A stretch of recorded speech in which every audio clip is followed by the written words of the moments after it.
Welcome to the Wrestling Analyst Podcast, Beyond the Bell. This week, the road to WrestleMania truly begins. Not with celebration, but with consequences. The Royal Rumble gave us winners this week across Raw, NXT, and SmackDown. WWE answered a far more important question. What happens to everyone else? Across all three brands, stories didn't move forward through spectacle. They tightened through cause and effect. Characters weren't celebrating their moment. They were reacting to them. And that's when wrestling storytelling is at its best. So in segment 1, we break down the weekend review, from Raw's power struggle and cracks within the division to NXT's controlled chaos and new champions emerging through survival, to SmackDown narrowing WrestleMania paths through structure, discipline, and rising pressure.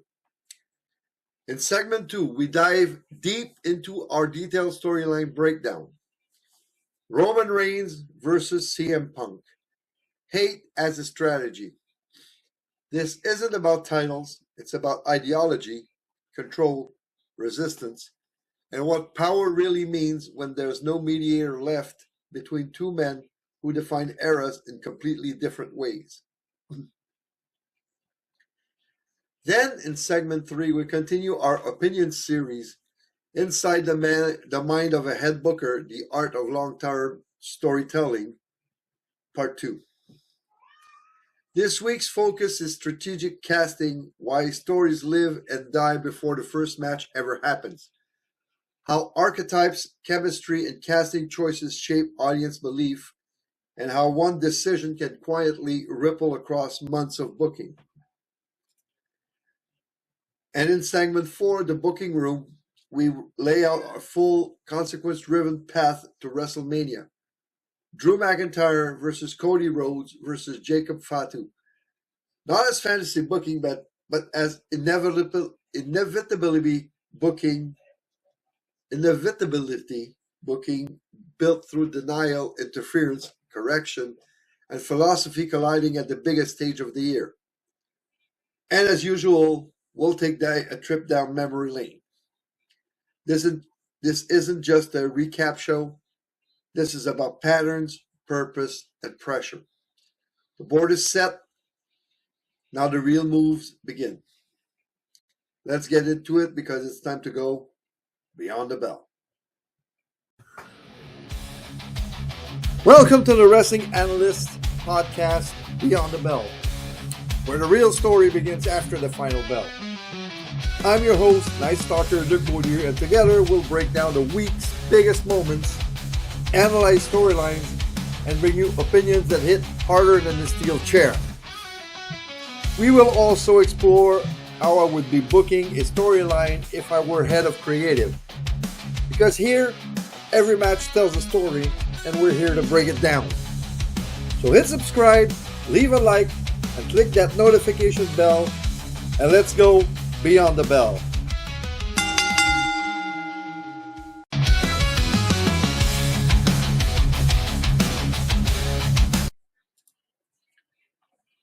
So this week didn't feel like a victory lap after the Royal Rumble. It felt like the consequences settling in. The Rumble gave us winners, Liv Morgan and Roman Reigns. But Raw, NXT, and SmackDown answered the more important questions. What happens to everyone else now? Across all three shows, WWE leaned heavily into cause and effect. Characters weren't celebrating, they were reacting. And that's when the storyline gets interesting. So, Raw recap. Fallout, frustration, and power struggle. Raw opened with Braun Breaker, and that choice alone told you what kind of a night this was going to be. This wasn't about Roman Reigns' Royal Rumble win or Liv Morgan's moment. This was about someone who lost control. Breaker didn't walk to the ring, he tore through ringside. The anger wasn't theatrical, it was disorganized. He demanded answers about his Royal Rumble elimination, and for the first time, Adam Pearce didn't back down. Instead of caving, Pierce verbally cut Breakker down, framing the Rumble result not as injustice, but as failure. That exchange mattered because it planted the seed that a division isn't as unified as it pretends to be. When LA Knight stormed in and attacked Logan Paul and Austin Theory with a chair, the segment stopped being about revenge and started being about exposure. Knight didn't touch Breakker, and Breakker didn't react fast enough. That hesitation, that moment of confusion, spoke louder than any promo. From there, Raw shifted into resilient stories. Javon Evans and El Grande Americano wasn't just a rematch. It was a test. Evans wrestled through injury, interference, and chaos and still found a way to win.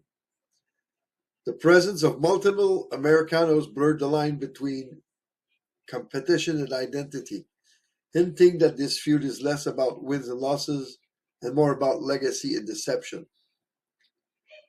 Then came one of the most uncomfortable segments of the night. Gunther entered using AJ Styles' music. That choice was intentional. Gunther wasn't just celebrating a victory, he was desecrating a legacy. When Dragon Lee rushed the ring to defend Styles' honor, the reaction felt earned. But Gunther didn't just beat him, he neutralized him twice. The message was simple and chilling. The next generation doesn't get sympathy, it gets tested. That team continued with Obafemi, who didn't wait for the match to start. He dismantled the War Raiders before the bell, reinforcing that his role on Raw isn't to climb, it's to bulldoze if he goes to Raw. The women's division delivered the emotional centerpiece of the night. The Philadelphia street fight between Stephanie Vaquer and Raquel Rodriguez was physical, personal, and messy. Exactly what it needed to be. But the real fracture was Liv Morgan. Her attempt to help Raquel backfired, cost Rodriguez the match, and escalated their tensions to a breaking point. Liv's post-match attack on Vaquer didn't clarify her WrestleMania intentions, it complicated them. And that ambiguity is a feature, not a bug. Raw closed with a defining moment. Roman Reigns chose CM Punk, not because Punk was the safest choice, not because Punk was the biggest draw, but because Roman hates him. Their exchange wasn't about titles, it was about ego, history, and unresolved resentment. WrestleMania didn't just get a main event, it got a personal war. So if Raw was about power slipping, NXT was about power being seized. The night revolved around the NXT Championship ladder match, and the structure of that match mirrored the brand itself, unpredictable, violent, and unforgiving. When Joe Hendry emerged victorious, it didn't feel lucky, it felt like survival. Hendry didn't dominate the match, he endured it, and that distinction matters for a new champion. Earlier in the show, Izzy Dame retained the Women's North American Championship in the triple threat that exposed fracture everywhere. Kalani Jordan's interference, Lola Vice's intensity, and Thea Hale's desperation all collided. But Dame stayed composed. She didn't just win, she outlasted the chaos around her. The tag division continued to fracture as Lexus King and Stax defeated Chase U following Yuri O'Connor's abandoning his teammates. That wasn't a betrayal for shock value, it was a character choosing ambition over loyalty, and NXT made sure you felt the weight of that decision. And then there was Tony D'Angelo. His promo was calm, measured, and deeply unsettling. When Tony said this wasn't about revenge but punishment, it reframed his entire return. He isn't reacting anymore, he's planning. And the fact that he's withholding his full intentions makes him more dangerous, not less. NXT ended the night feeling unstable in the best possible way. New champions, broken alliances, motivations colliding. This is a brand designed to evolve, and this week proved it. So SmackDown opened violently. Cody Rhodes attacked Drew McIntyre before the champion even reached the ring. That attack wasn't impulsive, it was desperate. Cody's promo made it clear. While others were declaring WrestleMania plans, his path was suddenly unclear. And that uncertainty hit harder than any loss. Nick Aldis didn't sympathize, he imposed structure. Cody's only road back to Drew runs through the Elimination Chamber, and only if he can control himself. That's a fascinating pivot for Cody's character. The man driven by emotions now has to master restraint. The Women's Tag Team Championship match reinforced Rhea Ripley and Io Sky as the division's anchors. But it also kept Julia positioned as someone who doesn't think in singles titles. Her ambition feels expansive and dangerous. And by the way, Kiana James looked very good in this match. Carmelo Hayes continued to quietly build one of SmackDown's strongest championship runs with a clean win over The Miz. No shortcuts, no controversy, just consistency. The Elimination Chamber qualifiers added another layer of urgency, particularly Tiffany Stratton's win, which reinforced her as a rising threat who thrives in chaos rather than avoids it. And then came the moment that tied SmackDown directly into long-term storytelling. Bo Dallas and the Wyatt Six addressing Solo Sikoas wasn't about intimidation. It was about psychology. The lantern, the references to fear and isolation, the idea that light doesn't keep people together, it exposes them. That segment wasn't loud, but it was heavy. And it confirmed that the faction war here isn't about championships alone. It's about control versus beliefs. So this week didn't push stories forward with spectacle. It tightened them with intention. Raw showed us what happens when control cracks. NXT showed us how chaos creates opportunity. And SmackDown showed us that WrestleMania paths are earned, not given. The board is set. Now the real moves begin.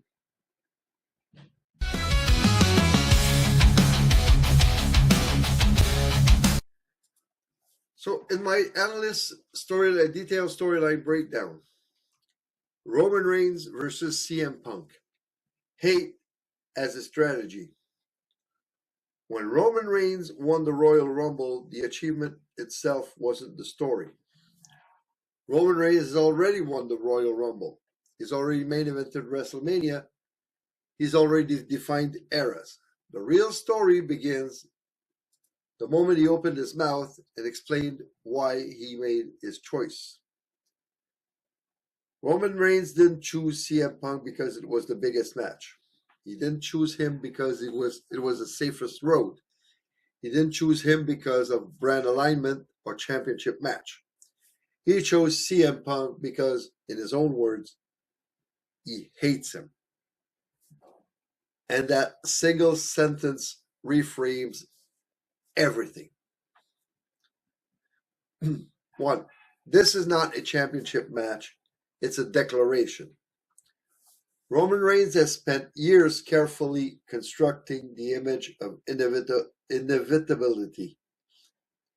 Every decision he makes is framed as logical, necessary, above emotion. So when Roman openly admits hatred as his motivation, that isn't a slip, it's ownership. Roman is telling the audience something very important. I don't need to pretend my emotions don't matter. My emotions are power. That makes this feud fundamentally different from most WrestleMania main events. This isn't about proving who the better wrestler is. It's about who gets to define what power looks like in the modern WWE. 2. Roman Reigns, the man who became the system.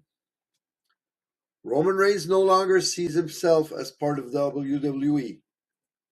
He sees himself as the reason WWE works. His philosophy is simple. Power doesn't need justification. Legacy doesn't need approval. Authority doesn't need consensus. Roman doesn't chase validation, he assumes it. That's why his hatred for CM Punk isn't insecurity, it's rejection. Punk represents a worldview Roman believes he has already defeated.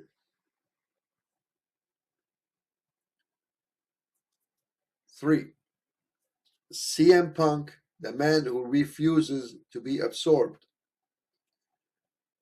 CM Punk doesn't want Roman's throne. He wants to expose the illusion that the throne is permanent. Punk's entire identity has always been rooted in resistance. Resistance to hierarchy. Resistance to manufactured authority. Resistance to being told his place. Where Roman believes power is inherited and enforced, Punk believes power is earned and challenged. And that's the real threat. Now that Punk might beat Roman, but that Punk might redefine what Roman's reign means. 4. The importance of absence. No mediator, no middleman. One of the most important and often overlooked elements of this feud is who is not involved. There is no Paul Heyman standing between them. There is no advocate explaining motivations. There is no narrator shaping the story. That absence matters. This is Roman Reigns after the architect. This is CM Punk after the rebellion. They are no longer proxy warriors. They are fully self-authored men. That's why their promos work best when they are direct, personal, and unembellished. This isn't mythology being explained. This is ego colliding with ego.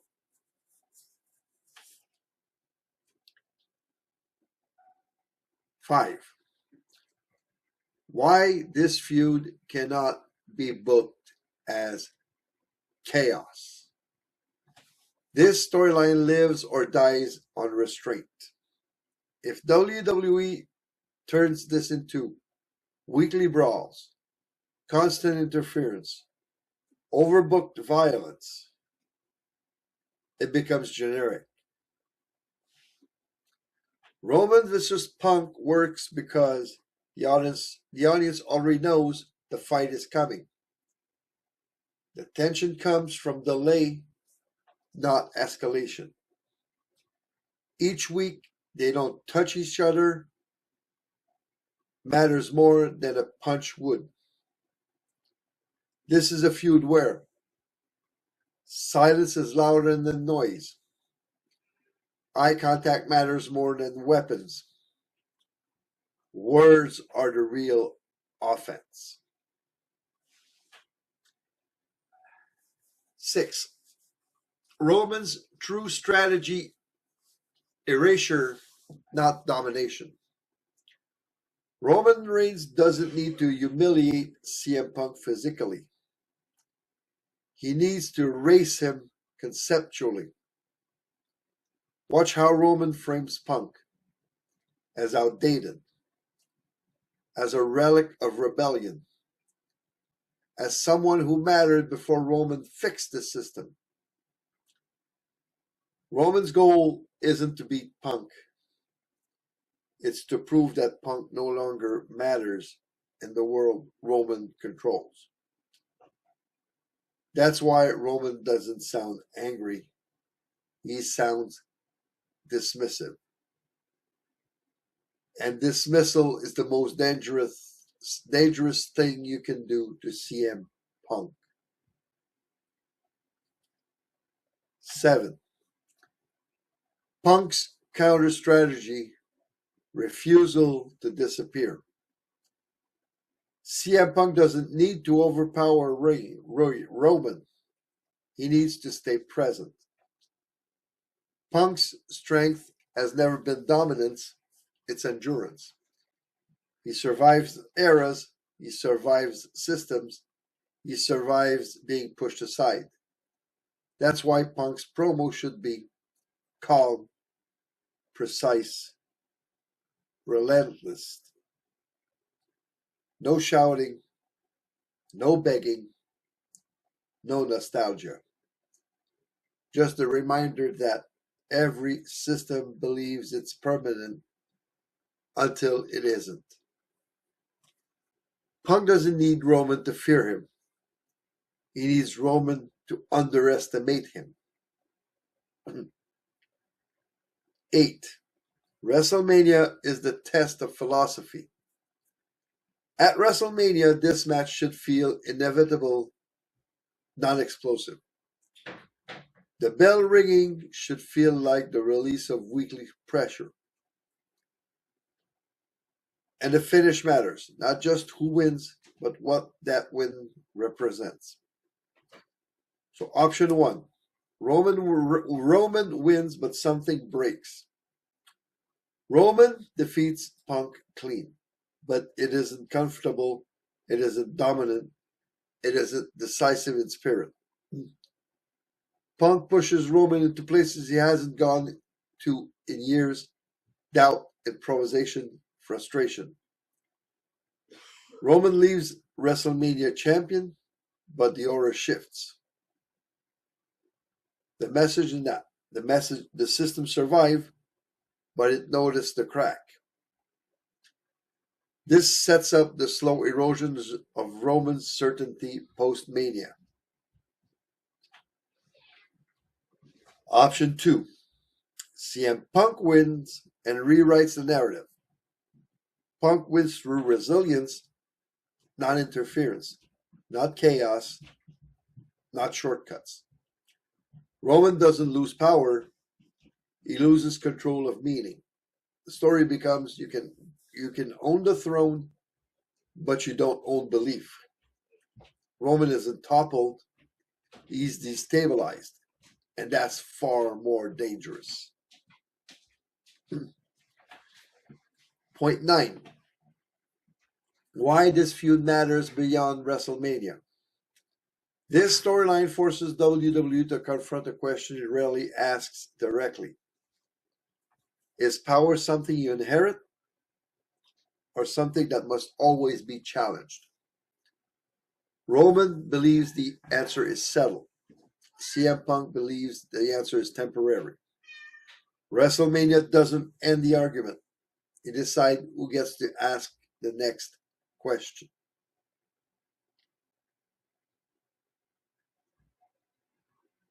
Roman Reigns didn't just choose CM Punk because it was safe.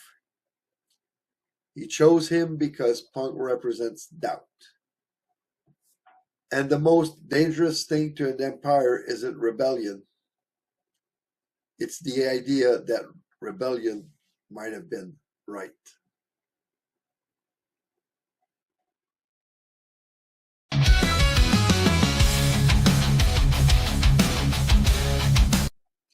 So in my opinion segment this week, the art of long-term storytelling, Part 2. Strategic casting, why stories live or die before the first match. So last week we talked about where stories begin. Not in the ring, not in the finish, not in a match graphic. They begin with an idea, the why, the who, and the what if. But today, we're talking about the moment where an idea either comes to life or quietly dies. Because even the best story in the world means nothing if it's cast wrong. So why casting is the most underrated skill in booking? Fans talk about finishes, they talk about pushes, they talk about who should win, but bookers know something else matters more. Who is standing across from whom when the story unfolds? You can have a brilliant arc, a perfect payoff, months of planning, and if the wrong people are in those roles, the audience never connects. That's why I say without hesitation, casting is not about talent, it's about truth. Personal experience, why casting is the first real booking decision. As I mentioned last week, when I made my debut on Lachine back in 2008, my very first booking decision was about what match I wanted. It was about who I needed to stand across from. I chose to attack a former pupil of mine, and that decision wasn't emotional or impulsive. It was calculated, and it was rooted in 4 specific reasons.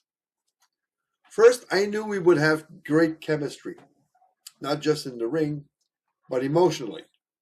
We understood each other's timing, instincts, and reactions. I knew how he would sold, how he would fought back, how he conveyed vulnerability, and he knew how I applied pressure. That chemistry meant the story would feel real immediately, not forced. Second, he was one of the most popular figure in the Federation at the time, and I wasn't. While a handful of people in the crowd knew who I was, the majority didn't. I was the unknown variable. So if I wanted the audience to care about me instantly, I couldn't ease into it. I had to place myself directly opposite someone already believed in. His popularity became my shortcut to relevance, not by association, but by opposition. Third, and this might be the most important, I needed to disrupt the ecosystem of the promotion. The Federation had good wrestling, but it didn't yet have a hook. People would come, enjoy the show, and leave satisfied, but not compelled. My goal was to give them something unresolved, something uncomfortable, something that made them ask, what happens next? Not just the next match, the next show. Because wrestling doesn't grow on satisfaction alone, it grows on anticipation. And finally, my fourth goal was simple and unapologetic. I wanted to become the most hated heel in the Federation immediately. Not over time, not slowly, not after a few promos. Right now, immediately. Attacking a beloved babyface, especially one with a personal connection to me, accomplished all of that in one moment. It established conflict, created emotional investment, and defined my character without explanation. The audience didn't need to be told who I was. They felt it. That's the power of strategic casting. The story didn't work because of what I did. It worked because of who I did it to. Why this matters in long-term storytelling. That experience taught me something I still believe today. You don't book moments first, you book relationships. When you cast the right people in the right roles, the story almost writes itself. The audience leans in because it feels intentional. And once they're leading in, they'll follow you everywhere, week to week, month to month. That's why casting isn't the secondary step in booking. It's the first real creative decision. Archetypes. Know what you're actually booking. The first mistake inexperienced bookers make is confusing ability with archetypes. Every performer naturally embodies something, not a gimmick, an energy. There are leaders, guys like Roman Reigns, Seth Rollins. There are survivors, Sami Zayn, Kevin Owens, Becky Lynch post-Mania 35. There are predators, Gunther, Brock Lesnar. There are victims. Rey Mysterio right now is a great example. There are manipulators. You see where I'm going right now. Paul Heyman is a prime example of this. There are idealists. Sami Zayn comes back here. Johnny Gargano was the embodiment of this in his NXT days. There are realists. Drew McIntyre right now. Randy Orton. When casting a long-term story, I ask, who feels dangerous without speaking? Gunther is a great example. Who gains sympathy by failing? The best example of this is Sami Zayn. Who feels believable when they wait? Randy Orton. That's an example. Who feels believable when they strike? Drew McIntyre is a great example. You don't fight these instincts, you build around them. That's how characters feel real instead of scripted. Now, why this matters for booking. Here's the key lesson for the audience. You don't force performer into archetypes. You recognize what they already are, and design stories to amplify it. Bad booking happens when idealists are asked to dominate. Predators are forced to chase. Leaders are booked like lone wolves. Survivors are punished for losing. Great booking happens when archetypes collide naturally. That's when chemistry appears without explanation. When you cast people into roles that align with who they are already, storytelling stops feeling written and starts feeling inevitable.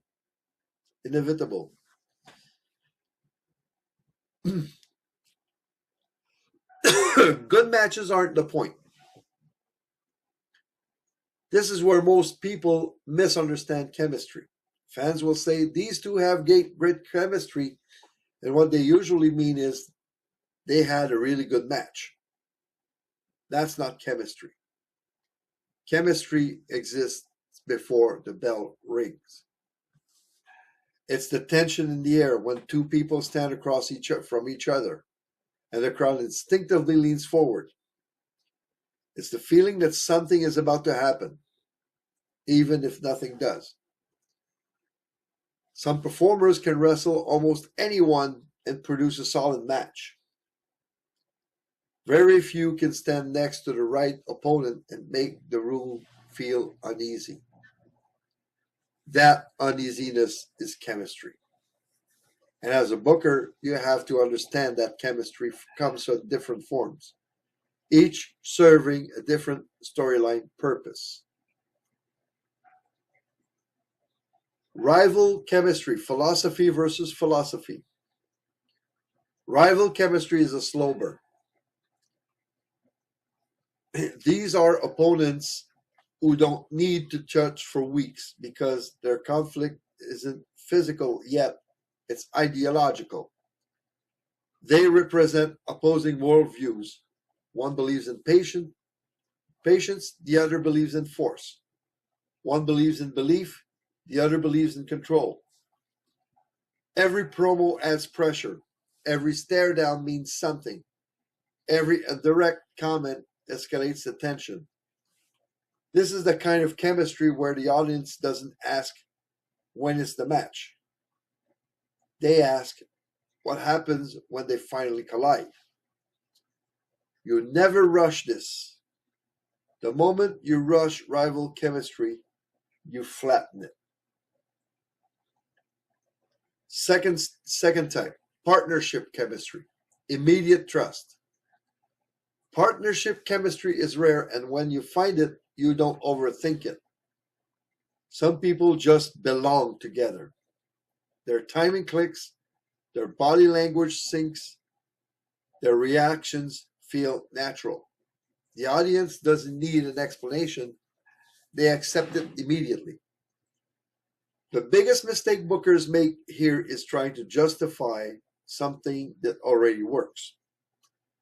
But partnership chemistry exists. Your job isn't to enhance it, your job is to protect it. Sometimes the smartest booking decision is simply to let them exist. Third type of chemistry, friction chemistry.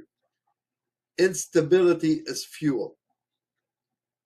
This is the most powerful and the most dangerous type of chemistry. Friction chemistry happens when two people should not work together but are forced into proximity. They don't trust each other, they don't communicate well, they don't move in sync. And that's exactly why it works. Every success feels temporary. Every victory feels like it might collapse at any moment. This type of chemistry is the engine behind betrayals, power struggles, explosive turning points. The audience senses the collapse before it happens. That anticipation is gold. So the rule of chemistry, here's the rule I learned the hard way. You never confuse activity for chemistry. If you have to constantly force interaction to make something interesting, it probably isn't. Real chemistry shows itself in silence, proximity, timing, and restraint. Which brings us to the next layer, the one most people never see. The ripple effect. One casting choice rewrites the future. This is the part casual fans don't think about, but bookers live with. When you cast someone into a role, you're not just booking the story. You're reshaping the entire ecosystem. Every casting decision creates ripples, and those ripples travel weeks, sometimes months in the future. One choice alters everything around it. Let's say you choose the wrong antagonist. They might be talented, they might be over, but they don't emotionally align with the story. What happens? Promos feel hollow. Crowd reactions become inconsistent. Allies feel forced. Payoffs land softer than they should. And suddenly the problem isn't the angle, it's the casting. Instead of fixing that root issue, the experienced booking often responds with more interference, faster payoff, bigger stunts, sharper swerves, and that's how good ideas quietly die. Good casting creates options, not panic. When you cast correctly, something very different happens. You don't just get one story, you get options. You get organic branching paths, natural future rivalries, credible alliances, multiple endings that still make sense.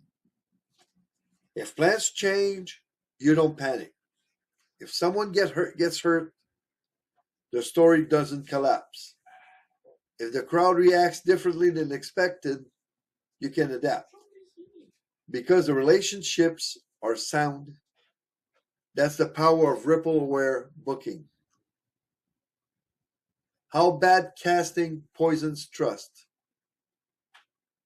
Here's a harsh truth. One bad casting decision doesn't just hurt one feud. It damages audience trusts. The audience might not articulate it, but they feel it. They stop believing outcomes are earned. They stop trusting motivations. They start watching around the stories instead of inside it. And once that trust is gone, every future storyline has to work twice as hard to get the same reaction. That's why experienced bookers don't think in moments. They think in ecosystems. They ask, if this person wins, who benefits? If this person loses, who grows? If this story ends, what begins because of it? That's ripple thinking. Why this is the foundation of long-term storytelling. When ripple effects are respected, losses feel purposeful, waiting feels intentional, absence gains meaning, payoffs feel earned instead of convenient. The audience might not consciously analyze it, but they feel it. And that feeling is trust. So this week we talked about casting, not moves, not finishes, not moments. We talked about who carries the story and why choosing the right people in the right roles is the difference between something that works once and something that lasts. We talked about archetypes, about chemistry that creates the pressure before the bell even rings, about ripple effects, how one casting decision can quietly reshape months of storytelling. But here's the truth. None of that matters if you don't know when to act. And more importantly, when not to. Because the most common mistake in booking isn't bad idea, it's impatience. Next week in Inside the Mind of a Head Booker, we're moving into the most difficult skill any booker ever has to master: pacing and restraint. We'll talk about why holding back often creates bigger reaction than pulling a trigger. How to build tension without burning through story. When losses elevate more than wins. And how knowing what not to book is often the smartest creative decision you can make. We'll also dive into balancing established star with rising talents. Why some stories exist to crowd champions and others exist to build them. And how patience turns good angles into unforgettable ones. Because long-term storytelling isn't about shocking the audience. It's about earning their trust. And once you have earned that trust, you can take them anywhere.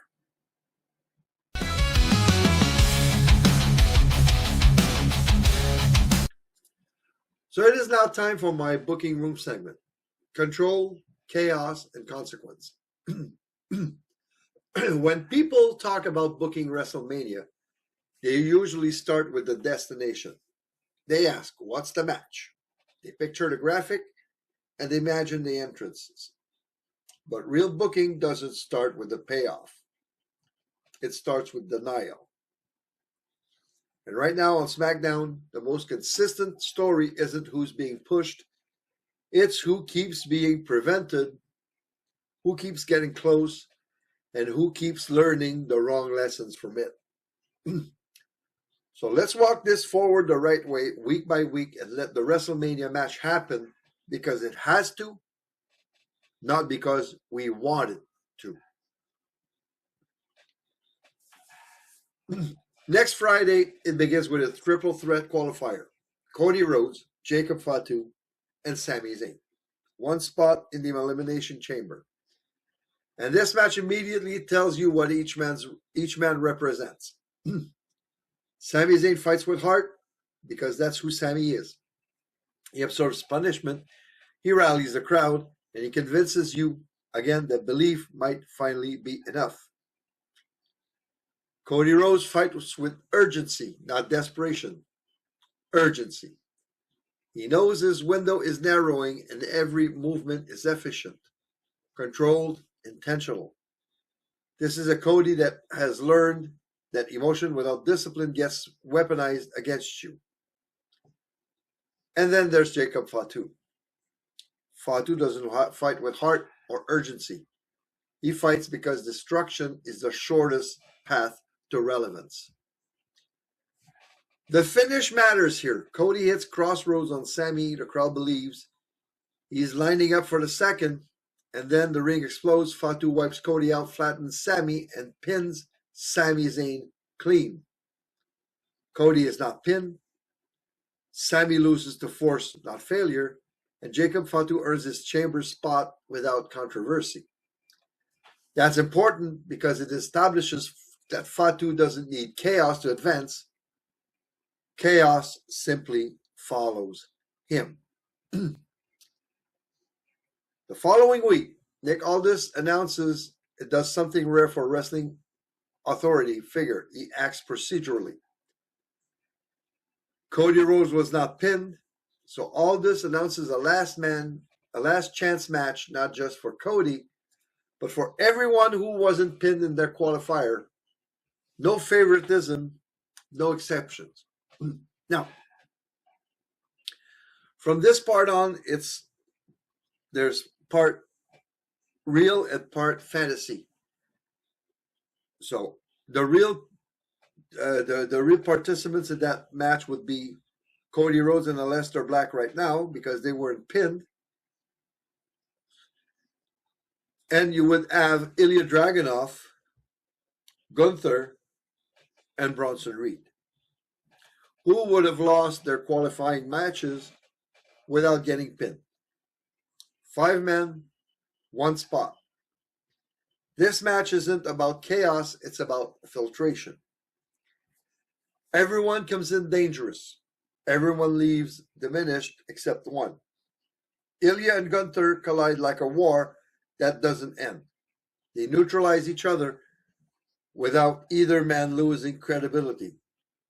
Aleister Black stalks the edges, precise and predatory.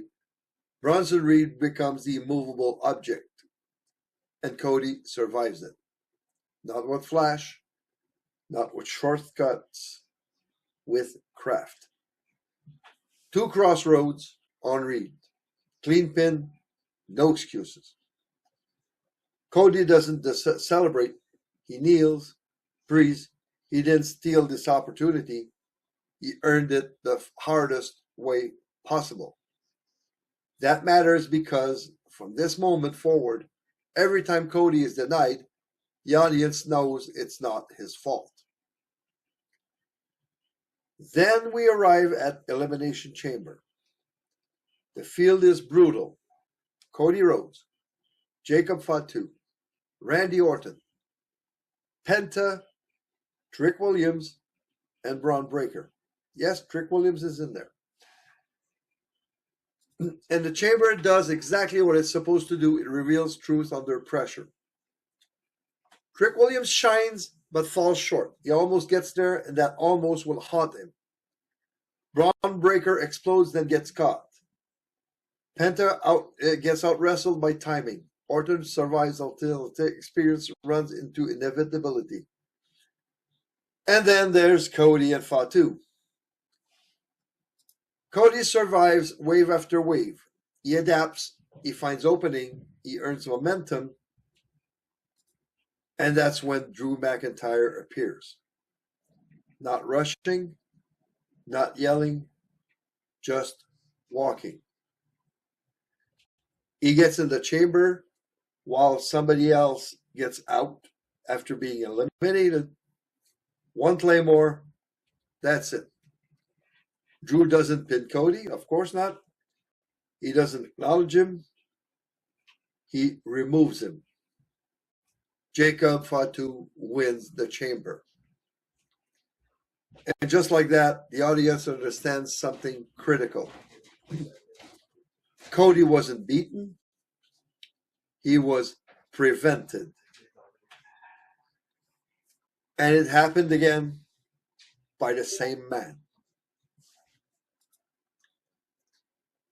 The week after the chamber, Nick Aldis doesn't explode. He doesn't punish Drew emotionally. He corrects the system. He lays out the facts calmly. Cody eliminated from the Royal Rumble by Drew. Cody not pinned in the triple threat. Cody wins the last chance match clean. Cody removed from the chamber by the champion himself. And all this delivers the line that matters.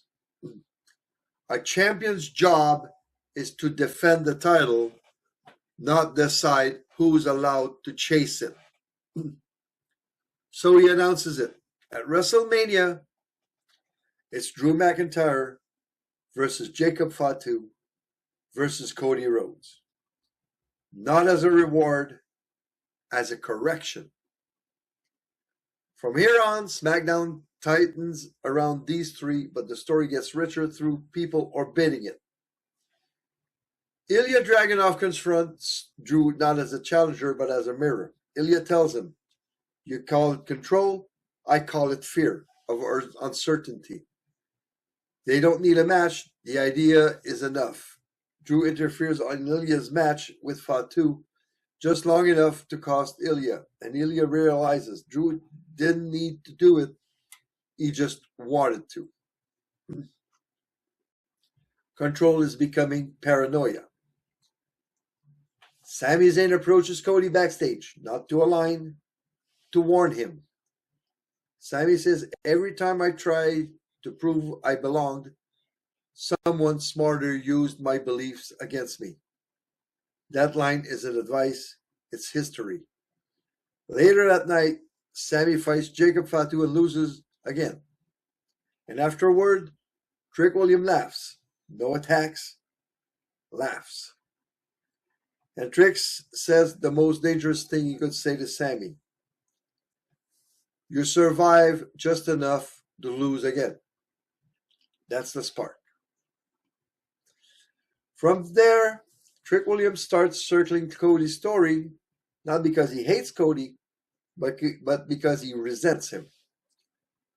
Trick cuts a promo after being told to wait his turn, while Cody keeps getting opportunity. Cody doesn't respond. That silence drives Trick crazy. Trick fights Ilya Dragunov and loses badly. And instead of learning, he snaps. He attacks Ilya with a chair. Not because he hates Ilya, but because Ilya represents earned credibility. Trick doesn't want to earn, he wants to arrive. Nick Aldis steps in again, and this time he separates the problem. He locks Drew, Cody, and Fatu into WrestleMania and tells the rest of the locker room something simple. If you want WrestleMania, make it personal. That's permission. So Trick attacks Sami backstage and says, you're the gate, I'm kicking down. and Sami finally is a responsible fighter, you don't get to use my scars as your shortcut. Just like that, Sami Zayn and Trick Williams is inevitable. Not for a title, for validation. As WrestleMania approaches, the stories run in parallel. Cody becomes disciplined. He stops chasing moment. He starts managing matches. Jacob Fatu destroys bodies and says almost nothing. Drew McIntyre watches everything, comments on nothing, and whenever chaos threatens to boil over, he steps in, one claymore, then gone. Control through interruption. At WrestleMania, the match is exactly what it should be. Cody builds momentum. Fatu erases it. Drew capitalizes. Cody hits crossroads on Fatu. The crowd rises. He pulls him up for a second. And Drew claymores Cody out of the moment. Drew pins Fatu. Cody never loses. He never loses to Drew. Fatu absorbs the fall without being diminished. Drew retains, but only because chaos saved him, which is the ultimate irony. Earlier that night, Sami faces Trick Williams. Trick cheats, shortcuts, mocks, but Sami beats him clean. No interference, no controversy. Experience beats entitlement. And when WrestleMania ends, every character is clarified. Drew McIntyre still believes control works, but the cracks are showing. Cody Rhodes hasn't lost his moment, it's been delayed. Jacob Fatu didn't lose relevance, he gained inevitability. Sami Zayn reclaimed agency, and Trick Williams learned the difference between arrival and legitimacy. That's not fantasy booking. That's inevitability booking. And when the audience looks back, they won't remember the match graphic. They'll remember why it couldn't have ended any other way.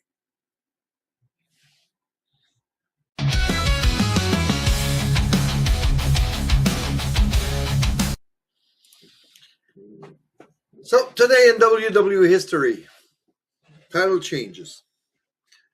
The Macho Man won his first singles titles, the Intercontinental Championship, on this day in 1986 by defeating Tito Santana. This was the start of a 414-day reign that ended at WrestleMania 3. Pedro Morales beat Ivan Koloff for the WWF, yes, the Worldwide Wrestling Federation title in 1971, starting a 1,027-day reign. And The Miz and The Big Show won the tag team title over DX and the Straight Edge Society in 2010. Anniversaries. The Big Show turns 54 today, so happy birthday, Paul White. Jim the Anvil Neidhart and Sensational Sherry were also born on this day in 1955 and 1958, respectively. Next week, in my detailed storyline breakdown, Liv Morgan's ascension, the Liv Morgan, Raquel Rodriguez, Stephanie Vaquer triangle, belief versus betrayal. In my opinion segment, I'm going to go inside the mind of a head booker, the art of the long-term storytelling, part 3, pacing and restraint. And in my booking room, I'm going to explore Kiana James and Julia, the association that needs to end in betrayal. And that's a wrap for this week's episode of the Wrestling Analyst Podcast, Beyond the Bell. Thanks for joining me as we break down the stories, the drama, and the action that keep the wrestling world turning. If you enjoyed today's deep dive, make sure to subscribe, leave a comment, and share the podcast with your fellow wrestling fans. Follow me on social media for updates, hot takes, and join my community on Twitter or X. Got a prediction or fantasy booking idea? Got a storyline you'd like me to break down? Drop it in the comments. I'd love to hear your thoughts. Until next time, keep your eyes on the ring, your ears on the stories, and remember, when the bell rings, the analysis begins. See you next week on Beyond the Bell. That's it for this week, and thank you for listening to the Wrestling Analyst Podcast, Beyond the Bell. If you loved what you heard, smash that subscribe button, drop a like, and hit that notification bell so you never miss the action. Got opinions? Share them in the comments. I want to hear your take. So until next time, stay loud, stay proud, and keep going beyond the bell.